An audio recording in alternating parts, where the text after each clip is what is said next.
दृष्टि ज्ञान विज्ञानी, नई दृष्टि मोक्ष प्रदानी, नई राह क्रम मार्गी, नई राह हो दादाई। नमस्कार, आदाब, सत श्री अकाल, वणक्कम, जय श्री कृष्ण, जय सच्चिदानंद। फ्रेंड्स, आप सभी का फिर से स्वागत है दादा भगवान फाउंडेशन की इस प्रेजेंटेशन में, जिसका नाम है नई दृष्टि नई राह। क्या ये पूरी दुनिया कर्म के सिद्धांत के ऊपर चल रही है? क्या पूरा वर्ल्ड साइंस ऑफ कर्मा ही है? आपने स्कूल में पढ़ा ही होगा, बड़े बड़े साइंटिस्ट ने भी कहा है, every action has got equal and opposite reaction. अगर आप कुएं यानी किसी स्टेपवेल में जाकर बोलोगे कि तू चोर है, तो सामने एको आएगा कि तू चोर है, और अगर आप बोलेंगे कि तू राजा है, तो सामने से भी आवाज आएगी कि तू राजा है। अभी डिसाइड दोस्तों हमें करना है कि हमें क्या सुनना है, चोर या राजा। तो चलिए आज हम समझते हैं कर्म के विज्ञान से जुड़े कुछ पहलुओं को हमारे चहेते आत्मज्ञानियों से। मैं जरा कर्म फिलोसॉफी के बारे में जानना चाहता हूं। अगर हम शक्कर अभी खाते हैं तो अभी हमें मीठा लगता है, अगर हम कुछ कड़वा खाते हैं तो हमें अभी अभी कड़वा लग जाता है, अगर हम कुछ गर्म चीज को हाथ लगाते हैं तो अभी का अभी हमें गर्म महसूस होता है। इसी तरह ठंडे का भी यही हाल है। मगर हम कभी भी कुछ करते हैं या बहुत दुख आता है तो कहते हैं कि पहले जन्म का आपका ये हुआ तो अभी आपको ये भुगतना पड़ता है। तो कभी कभी ऐसा भी होता है कि जवानी में उसको तकलीफ होती है और बुढ़ापे में बहुत सुख होता है, तो कहते हैं कि जवानी में उन्होंने बहुत अच्छा कर्म किया इसलिए बुढ़ापे में सुख मिला। मगर मेरे को ये समझ में नहीं आता है, मैंने बहुत धार्मिक पुस्तक पढ़ी है, बहुत आध्यात्मिक पुस्तकें पढ़ी हैं, मगर ये पूर्व जन्म का भुगत रहे हैं, इसका कहीं सॉलिड प्रूफ नहीं है कि आप पूर्व जन्म का ही भुगत रहे हैं। तो मैं इस कर्म फिलोसॉफी के बारे में जानना चाहता हूँ, कृपया मेरे को संतोषकारक जवाब दीजिएगा। एक बात तो समझ लो आम का बीज है, हम डालेंगे तो फल कितने दिन में आता है? सुबह डाल दिया तो शाम को मिलता है फल, दूसरे दिन मिलता है। कम से कम 5 साल जाते हैं। आम का पौधा उगेगा, सब धीरे धीरे उसको फल आते हैं, कम से कम 5 साल चले जाते हैं। तो जो शक्कर तो तब शक्कर खाने से तो तभी मीठा लग जाता है। वो बताता हूं मैं आपको। वो जो कर्म बीज डाल दिया था उसका कर्म फल है ये। एक कड़ू आया और इफेक्ट आई, वो कर्म फल में है। कर्म बीज तो पहले डाला था, उसका फल अभी आता है। 3 स्टेज में कर्म है, कर्म बीज, कर्म फल परिणाम। तो कर्म बीज पिछले जन्म में डाले जाते हैं, कर्म फल इस लाइफ में भुगतने पड़ते हैं, और कर्म फल परिणाम इसी लाइफ में आ जाते हैं। 5,000 रुपया दान दिया तो उसका फल आएगा कि नहीं? अभी है फर्स्ट क्लास मंदिर में दान दिया तो लोग नाम लिखेगा, सम्मान देंगे, पूजा में आगे बिठाएंगे, तो इसका फल इधर ही आ जाएगा 2 महीने में, 4 महीने में, साल भर में। तो कर्म बीज, एक दान दिया कर्म बीज नहीं है। कर्म बीज अगली लाइफ में डाले थे कि मेरे पास पैसे हो तो मैं भगवान में दान दूंगा, धर्मादा करूंगा। वो बीज डालने के बाद कितने संजोग मिलते मिलते मिलते मिलते कर्म फल रेडी होता है। तो इसके पास पैसे की इनकम भी होगी, संजोग आसपास मंदिर वाले आए होंगे, वो भगवान में 5,000 लिखाएगा, और कर्म का फल 5,000 दिया वो है, और कर्म का फल का परिणाम तुरंत आ जाता है। जैसे अग्नि को हाथ लगाया तो उसका फल तुरंत जलेगा, वो तुरंत मिलता है, क्योंकि कर्म फल और कर्म फल परिणाम। और कर्म बीज, आपने अग्नि को हाथ क्यों लगाया, तो ये अग्नि आपको मिला कैसे? वो संजोग मिलने, वो साइंटिफिक सर्कमस्टेंशियल एविडेंस, कुछ कॉजेज डाले हैं तो साइंटिफिक सर्कमस्टेंशियल एविडेंस ऐसे आएंगे तो इफेक्ट आने के लिए तैयार होता है। और इफेक्ट को कर्म फल बोला जाता है, और कर्म फल का परिणाम तो इधर ही आ जाता है, तुरंत आएगा, तुरंत भी आएगा, 2-4 महीने में भी आएगा, तुरंत अनुभव में आएगा कि अभी का फल इधर ही अभी मिला। पर ऐसा होना वो कर्म बीज पूर्व का था। मनुष्य में जो कर्म बीज डाले जाते हैं उसका फल 50, 80, 100 साल के बाद आता है। वो कैसे समझ में आए? एक एग्जाम्पल मैं बताऊं कि एक आदमी ऐसे जो दान की बात ली है अभी, समझ लो एक आदमी मंदिर का काम हो रहा है तो ट्रस्टी वाले इकट्ठा होके वो आदमी के पास जाएंगे, चलो कुछ लिखाइए, सेठ लोग मंदिर का काम होता है तो लिखाएगा, बोला मेरा 5,000 लिखो। तो सब लोग उसको क्या बोलेंगे, धर्म सत्कर्म किया, अच्छा धर्म अदा किया, बहुत अच्छा आदमी है। उसको पूजा के टाइम उसको आगे बिठाएंगे।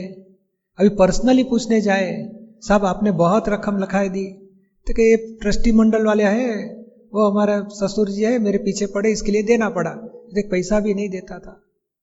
दूसरा कोई आदमी होगा वो 5,000 लिखाएगा, साहब आपने बहुत अच्छी रकम दिया, अरे हमारे पास 50,000 होते तो 50,000 देता, मेरे पास बहुत पैसे की शॉर्टेज है, 5,000 दे सका, मेरी भावना तो बहुत है।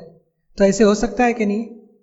दोनों 5,000 सरीखे देते हैं और एक की भावना है एक पैसे भी देने जैसा नहीं, एक की भावना है 50,000 दे से, और दोनों सरीखा दिखने में दोनों सरीखा है। 5,000 दिया, दोनों पूजा में आगे बैठेंगे, नाम उसको सम्मान बोला जाएगा, बहुमान करेंगे। तो स्थूल कर्म का फल स्थूल आया, और सूक्ष्म में भाव कर्म है, उसका फल दूसरी लाइफ में आता है।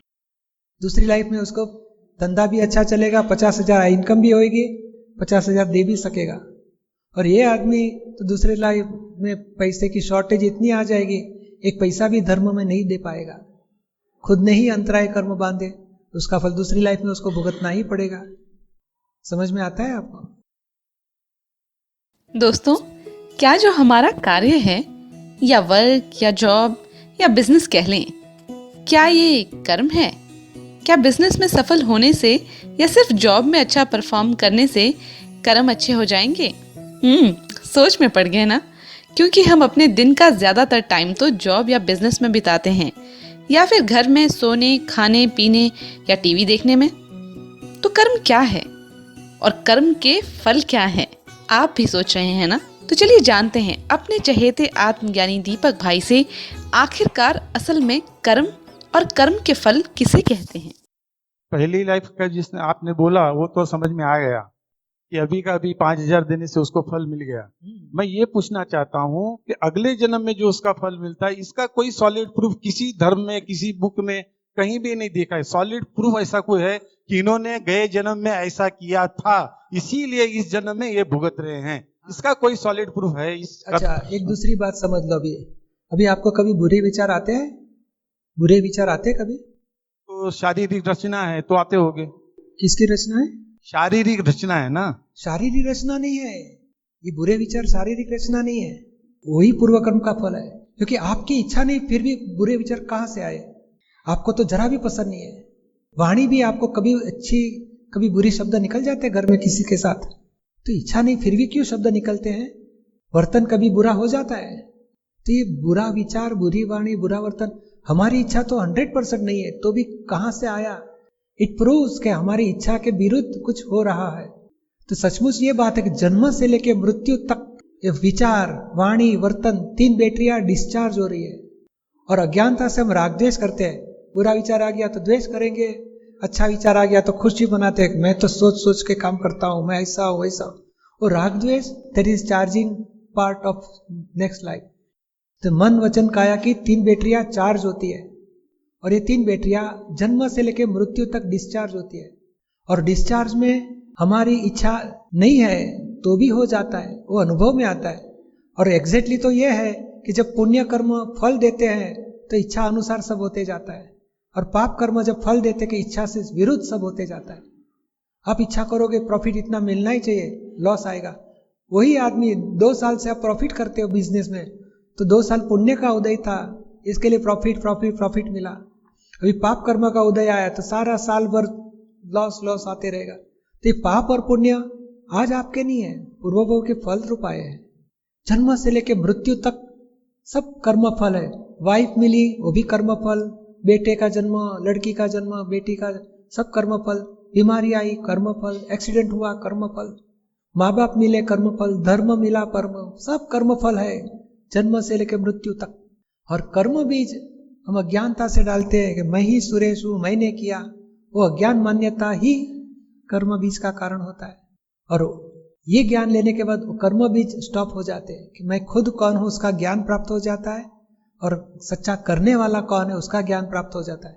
बाद में सुरेश भाई के मन वचन काया डिस्चार्ज है, उसका संभाव से निकाल करना है, क्योंकि कर्म फल है, कर्म बीज नहीं है।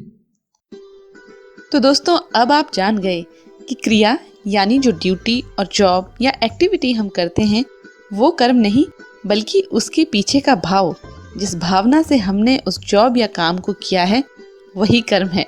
तो अगर हम हर किसी के प्रति अपनी ड्यूटीज में अच्छी इंटेंशंस, भावनाएं रखेंगे तो ऐसे कर्मों से फल भी जरूर आएगा।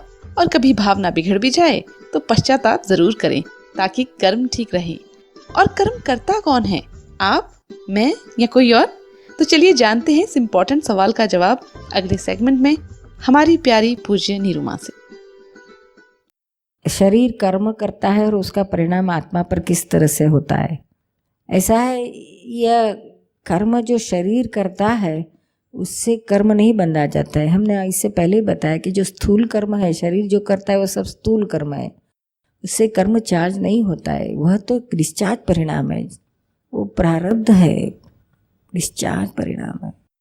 अहंकार से कर्म बंधा जाता है, अहंकार कर्म बांधता है और उसका फल भी भुगतने का अहंकार को ही है, आत्मा को नहीं है।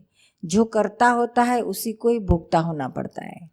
आत्मा करता नहीं है, वो निरंतर करता है, तो ही वो मोक्ष में जाने के बाद करता ही रहता है। नहीं तो वो स्वभाव से करता रहता था, तो मोक्ष में जाने वाले आत्मा वहाँ भी यही संसार नया बांध कर नया संसार करते रहते थे।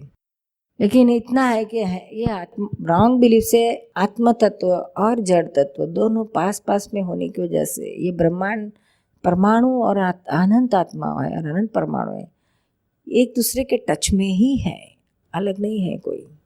तो ये दूसरे के टच में होने की वजह से दोनों का मिक्सचर होता है, जड़ और चेतन तत्व का। और साइंटिफिक लॉ क्या है कि दो एलिमेंट्स का मिक्सचर होने से थर्ड एलिमेंट भासमान होता है। जैसे ये कॉपर और गोल्ड दो अलग मिक्सचर है, लेकिन ना ये 100% कॉपर दिखता है ना 100% गोल्ड दिखता है, तीसरा ही दिखता है। इसी तरह से अंदर भी एक तीसरा ही परिणाम उत्पन्न होता है, उसको अहंकार कहता है। दोनों के मिक्स, जो जिसकी बिलीफ रॉन्ग हो जाती है वो मानता है कि ये जड़ तत्व को भी मैं हूँ ऐसा मानता है और चेतन को भी मैं हूँ ऐसा मानता है, क्योंकि दोनों का मिक्सचर है। वो अहंकार है, रॉन्ग बिलीफ होती है उसको। दरअसल में आत्मा करता है और कर्ता अनात्मा विभाग है, जड़ तत्व। क्रिया सिर्फ जड़ तत्व की, आत्मा की नहीं है। आत्मा कर्म है, करता है। तो ये अहंकार को रॉन्ग बिलीफ होती है कि मैं करता हूँ, उससे कर्म चार्ज होता है। यानी परमाणु चार्ज होते हैं, कर्म यानी क्या, चार्ज परमाणु होते हैं, वो कलेक्ट होते हैं और डिस्चार्ज होते हैं, तो उसका कर्म फल कहते हैं और वो कर्म चार्ज कहते हैं। दिस इज साइंटिफिकली अंडरस्टैंडिंग है। तो जब डिस्चार्ज होते हैं तो डिस्चार्ज स्टेज को आप समझ सकते हो, देख सकते हो, अनुभव कर सकते हो।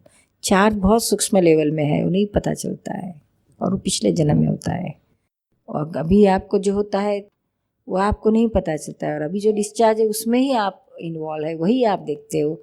अंदर आप वो दृष्टि आपकी वहाँ तक नहीं गई है जहाँ चार्जिंग पॉइंट है। साथियों, आज के इस कार्यक्रम में आपने जाना कि सही भाव से किया गया कर्म ही फल देता है और मुक्ति का रास्ता भी आसान करता है। जैसे बीज से फल पाने के लिए पानी, धूप, फर्टिलाइजर्स, जमीन और समय लगता है, वैसे ही कर्मों के फल पाने के लिए भी भावनाओं की जरूरत होती है। पिछले जन्म में सही भावनाओं के कर्मों के फल हम इस जन्म में पाते हैं, और फिर जब एक इंसान कर्म से मुक्त होता है तो वो ही आत्मा है, शुद्ध आत्मा है, शिव है, परमात्मा है। तो दोस्तों, आज से ही शुरू करें सही भाव के कर्म।